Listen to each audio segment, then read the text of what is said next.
భద్రాద్రి జిల్లా మణుగూరులో బీఆర్ఎస్ కార్యకర్తలు ధర్నా ఆందోళనలు నిర్వహించారు. పాడైపోయిన రోడ్లు వెంటనే మరమ్మతులు చేయాలని మాజీ ఎమ్మెల్యే రేఖా కాంతారావు పిలుపుతో ధర్నాలకు దిగారు.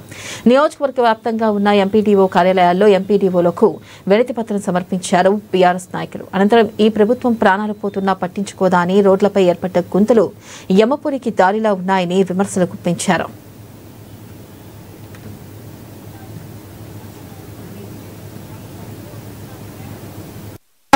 రోడ్లను రిపేర్ చేసి మరి మిగతావి పై అధికారులకు పంపించి ఈ యొక్క మణుగూరు మండల ప్రజలకు మరి ఉపశమనం కలిగే విధంగా మరి ప్రమాదాల బారి నుండి ఈ యొక్క ప్రజలను రక్షించాలి అని చెప్పి మరి కోరుతూ ఈ యొక్క వినతి పత్రం ఇస్తా ఉన్నాం.